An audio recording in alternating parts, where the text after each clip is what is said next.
Masechet Baba Batra Dafain, on commence Befrat Hashem à la 3e, 4e ligne. Ba'amine Ravacha Baruna Merav Sheshet. Il a demandé Ravacha Rav Sheshet. Chutz Mecharouv Ploni. Je te vends mon champ, sauf cet arbre-là de Karub. Chutz Misadan Ploni, sauf cet arbre-là.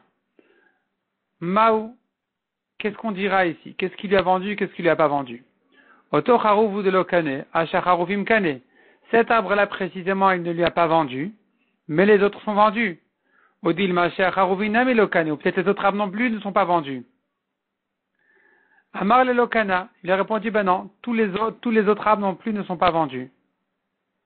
Et Tivé, il a objecté. Chutz Mecharouv Ploni, Chutz Misadan Ploni. Lokana, nous avons ici une braïta qui dit que si le vendeur précise et lui dit voilà, je te vends le champ sauf Charouv, tel Sadan, ce sont des noms d'arbres, eh bien, Lokana, l'acheteur ne les a pas acquis. Et ça veut dire qu'il n'a pas acquis. Maïla voto Charouvu de Lokana, Asher Charouvin Kana, cet arbre-là il n'a pas acquis, mais les autres sous-entendus les a eu acquis. Amar lelo afilusha Charouvin amelokana. Il a répondu non, même les autres aussi ne les a pas acquis non plus. Teda, sache-le. Deilu amar le sadim echura lecha. Quelqu'un qui dit je te vends mon champ, chut misade plonit. Ce champ, je te vends, sauf l'autre champ. Est-ce que tu vas déduire du fait qu'il a dit mais pas l'autre champ, que le troisième il est lui vendu? Donc, hahi hu de lokane, est-ce que c'est celui-là qui lui a précisé, qui lui a exclu qu'il n'a pas acheté, qu'il n'a pas acquis achaniat akane, mais les autres ils sont lui vendus? C'est sûr que c'est pas comme ça. Et la lokana, il n'a rien acquis. Achinam et lokana, ici aussi, il n'a rien acquis d'autre que ce qu'il lui a vendu. Donc même s'il a précisé ce charouv là je te vends pas, ça ne veut pas dire que les autres sont vendus. Celui-là je te vends pas, et d'ailleurs les autres non plus. On n'a pas parlé de charouv, on a parlé de champ. Le champ il est vendu, le charouv qui ne doit pas être vendu n'est pas vendu, et les autres non plus. Vika de Amre, deuxième version, il y en a qui disent, Ba'amine Ravacha Baruna Merav Sheshet, Chutz Mechatzi Charouv Ploni. D'après sa deuxième version, la question était sur un demi-charouv. Chutz Mechatzi Sadan Ploni. Un demi-sadan, un demi-arbre. Maou. Sh'ar Charouvin Vadaï Lokane. C'est sûr que les autres arbres, il l'a pas vendus, il les a pas acquis. Ah, Masheshier Boto Charouv Kane. Mais peut-être que l'autre moitié de ce charouv là dont on a parlé, il est lui acquis. Odilma Afilu Masheshier Boto Charouv Nami Lokane. Peut-être que même ce qu'il lui a laissé de cet arbre là précisément, il n'a pas acquis non plus. Amar le Lokane. Il lui a répondu, Lokane il n'a pas acquis. Il n'a pas acquis ni la moitié que le vendeur lui a précisé, je te vends pas cette moitié, ni la deuxième moitié non plus, elle n'est pas acquise à l'acheteur. Et Tivé, encore une fois, il a objecté, Chutz Mechati, Charouv Ploni, Chutz Mechati, Sadan Ploni. C'est notre cas, justement. Il a dit, je te vends, mais sauf ce demi-Charouv, ce demi-Sadan, Charouvin Lokana. Il n'acquiert pas les autres Charouvin. Maïlav Charouvin de Lokana. N'est-ce pas que ça veut dire les autres arbres de Charouv, il n'a pas acquis? Ah, Masheshier Boto Charouv Kana. Mais le deuxième demi-charouv, il a eu acquis. Il a dit, voilà, un demi-charouv, je me garde. Sous-entendu, un demi-charouv, on devrait déduire de là qu'il a eu acquis l'acheteur. Amar lelo. Un filou macheshier boto charouv nami lokana. Il a répondu, non, même la deuxième moitié de ce charouv-là, même, il n'a pas acquis. Donc la première moitié qu'il a exclue de la vente, elle n'est pas acquise. Et d'ailleurs, en fait, la deuxième moitié non plus. Teda, sache-le. Deilu amar le sadim echura lecha, chutz mechati sede ploni. Si je te dis comme ça, ce champ-là, je te le vends, sauf le demi-champ de là-bas. Est-ce que tu vas dire aussi que donc, Aouhou de Lokana Haïdarkana, est-ce que tu vas dire ici aussi, c'est cette moitié, ce demi-champ de là-bas que je ne t'ai pas vendu, mais la deuxième moitié, elle est lui vendue? C'est sûr que non. Parce qu'il ne lui a vendu que ce champ-là. Le champ d'ici, je te le vends. Un autre champ, je t'ai pas vendu. Même si j'ai précisé, mais pas le demi-champ de là-bas, ça ne veut pas dire que je t'ai lui vendu la deuxième moitié. Et la lokane, achanami lokane, là-bas il n'a pas acquis, ici non plus. Donc ce sont des mots en trop qui n'ont pas vraiment de sens, mais en tout cas il n'a pas acquis la deuxième moitié. Ba'amine Rav Amram et Rav Chizda. Rav Amram demande à Rav Chizda, Amafki de Zel Chavero Bishtar. Celui qui confie à son ami, il lui confie un gage et il le note sur un shtar. C'est écrit dans le contrat, voilà, je t'ai confié telle et telle chose. Ve'amarlo, le gardien lui dit un jour, Echzartim lecha, je l'ai rendu. Maou, qu'est-ce qu'on dira? Est-ce qu'on le croit ou pas? Mi amrinan, est-ce qu'on va dire? Mi godebeya, deibaya amarnen soumeman. Puisqu'il aurait pu dire, il y a eu un cas de honnête, et je suis pas tour, il y a eu un cas de honnête, donc le gage, il a dû partir comme ça, j'y peux rien. Et donc, je suis pas tour, on va le croire. Ashtanami meman. Et donc, ici aussi, tu dois le croire qu'il lui a rendu, parce qu'il aurait pu dire un autre argument qui aurait été accepté, donc, crois-le sur cet argument aussi, il est honnête. Il n'a pas dit l'argument qu'on aurait entendu tout de suite. Il a dit un argument, je te l'ai rendu. Il aurait pu dire mieux que ça. Tu dois le croire. Il est honnête. Odil Maou peut-être. Amar le propriétaire lui dira, si tu me l'as rendu, pourquoi le shtar il est chez moi? Tu aurais dû réclamer le shtar. Du fait que le shtar il est chez moi, c'est la preuve que tu ne m'as rien rendu. Amar le Meheman. Rav Chizda a répondu à Rav Amram, on le croit qu'il lui a rendu. Et pourquoi il ne peut pas lui dire, le propriétaire, mais alors pourquoi le shtar il est resté chez moi? Alors Rav Chizda lui dit, et d'après toi, si il lui avait dit, il y a eu un cas de honnête, j'ai perdu le gage en cas de honnête, je suis pas tour, est-ce que là l'argument du propriétaire qu'il a un shtar entre les mains, il va servir à quelque chose? Est-ce que le propriétaire il peut lui dire, que fait ton shtar dans ma main? Ça sert à rien, mais il veut lui dire, oui, le shtar il est entre tes mains parce que je t'ai pas rendu, il y a eu un cas de honnête. Il y a eu un cas de honnête et le shtar il est resté chez toi, qu'est-ce que je peux faire? Et on va le croire. Et donc ici aussi, le fait qu'il y a un shtar chez le propriétaire, c'est pas pour autant que ça lui donne tous les droits et tous les pouvoirs et toute la force, non. Amarle, alors il continue à l'objecter, il lui dit, on tourne la page, sauf, mais cependant qu'il y a Malenensu, la chevoie baï, s'il lui dit, il y a eu un cas de honnête, j'ai perdu le gage en cas de honnête, et le propriétaire il a le shtar dans les mains qui lui sert en fait plus à rien, mais au moins, hein, il pourra réclamer une chevoie, jure-moi qu'il y a eu un cas de honnête. Il doit lui jurer, on ne va pas le croire sans jurer. Alors que dans le cas où il lui dit, je t'ai rendu, tu as dit, on le croit, même sans chevoie apparemment. La réponse à la Gemara, non. Achina mimai Neeman, ici aussi, qu'est-ce qu'on voulait dire par on le croit? Neeman bishuvua. Il jure. Je jure que je t'ai rendu. Lema beplukta denetane. La Gemara dit cette question-là, de Rav Chizda, qui a dit à Rav Amram, qui lui a dit le chidouche, comme quoi, on va croire le gardien qui lui a rendu. Il peut jurer qu'il lui a rendu, on le croit. Cette question-là, ce chidouche-là, en fait, c'est une marloquette tanaïm. Les maveplugta d'anetane. Disons que ça dépend de la marloquette de cet anaïm-là. De Tanya. Shtarkis ayotse alaïtomim. Shtarkis ayotse alaïtomim. Il s'agit ici, c'est un cas qu'on a déjà vu plusieurs fois dans ma Masechet de Bametzia essentiellement. C'est quelqu'un qui a un accord avec son ami. Je te donne de l'argent, tu fais des affaires. On se partage les revenus. L'accord il est Merza milve, merza picadon. La moitié de la somme, c'est un prêt. L'autre moitié, c'est un gage. C'est-à-dire que si maintenant, l'argent va se perdre, il y aura une perte, alors il se partage la perte. Parce que la moitié du prêt, alors l'homme d'affaires devra lui rendre. Et la moitié du gage, il lui dira, écoute, c'est parti, un cadeau honnête, et donc je suis pas tour. Donc il se partage en fait la perte. Il se partage aussi les revenus, sauf qu'il y a une petite différence entre les pertes et les revenus. Les pertes, ils se partagent, disons, moitié-moitié. Les revenus, ils se partagent un tiers de tiers, quelque chose comme ça. En tout cas, il y a un partage ici. Ce qu'on appelle shtarkis. Shtarkis, c'est un shtar dans lequel il y a un accord de kis. Kis, c'est une affaire de poche, une affaire d'argent, comme quoi il lui a déposé d'argent et l'autre, il doit faire des affaires avec. Ayotse alaïtomim.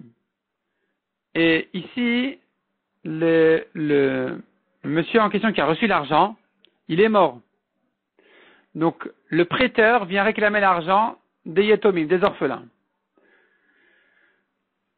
Daine Gola Amre, les juges de l'exil, donc les juges de Babel, comme Shmuel, disent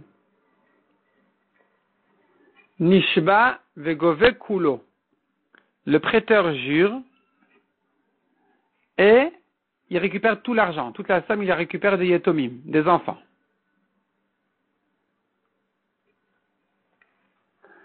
Vedaïne Eret Israël, tandis que les juges d'Eret Israël, eux ils disent non, il ne pourra pas récupérer toute la somme.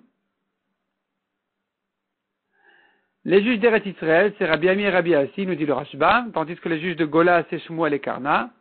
En tout cas, les juges d'Eret Israël, eux, ils disent, Nishba vegove merza. Il jure, il prend que la moitié. C'est-à-dire, la moitié qu'il a prêté, il peut récupérer, mais la moitié du gage, il ne peut pas récupérer.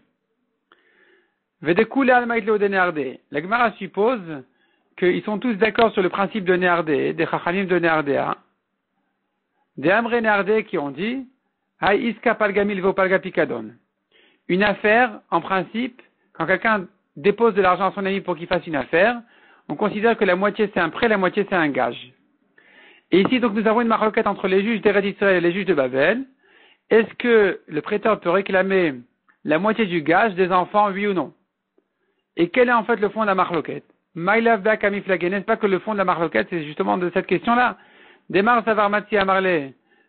Il pense que le prêteur peut lui dire, j'tachabiyadi maïbaï.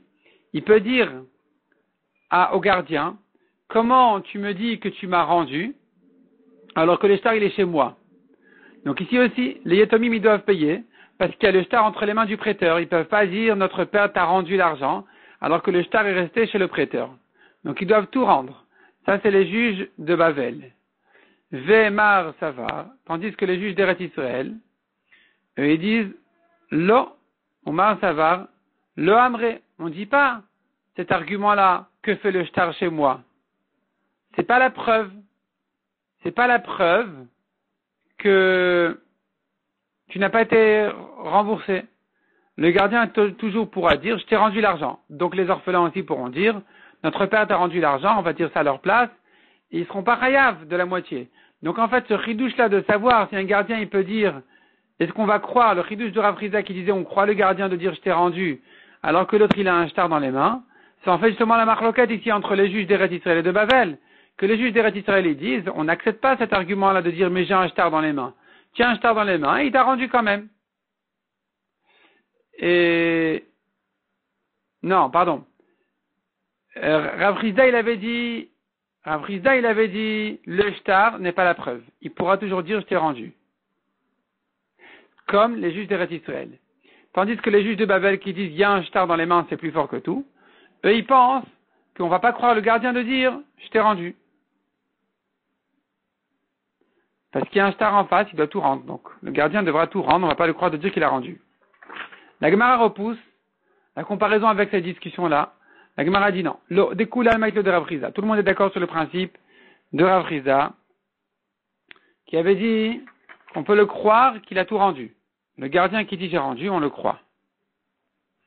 On le croit, il aurait pu dire honnête, on va le croire même contre un shtar. Ve'achabak amiflagé. Quelle est leur marloquette ici? Des Marsavar, im ita de paré, les juges de Babel qui disent que les enfants doivent tout payer, eux ils pensent, si vraiment le père avait remboursé, si vraiment le père avait rendu, Memar Ava Amar, il aurait dû dire avant sa mort à ses fils, sachez que j'ai rendu le gage. S'il n'a pas dit, c'est qu'il n'a pas rendu. Donc les enfants doivent tout payer. Ou Mar Savar, tandis que les juges d'Eretz Israël y pensent, Emur Malach Hanavet ou Dehanse. Peut-être que Malach Hanavet il a eu une urgence, il a pressé le monsieur à partir, et donc il n'a pas eu le temps avant sa mort, sous pression de partir rapidement, il n'a pas eu le temps de dire à ses enfants, sachez que j'ai rendu déjà cet argent-là. Donc il était tellement pressé de partir qu'il leur a pas dit. Les enfants maintenant, ils savent pas. Et s'ils savent pas, alors c'est pas la preuve. C'est pas la preuve du fait que le père ne leur a pas dit. C'est pas la preuve qu'il a pas rendu. On pourra toujours dire à leur place, le père a rendu l'argent. De même que Rav Rizda dit de manière générale, s'il dit clairement j'ai rendu, on le croit. Ici aussi, on va dire cet argument-là pour les orphelins. Donc ils ne rendront que la moitié du prêt et pas la deuxième moitié qui est un gage. Shalach Ravuna Baravin, Amafkid et Ravero Bishtar. Ve'amarlo echzartiv lecha.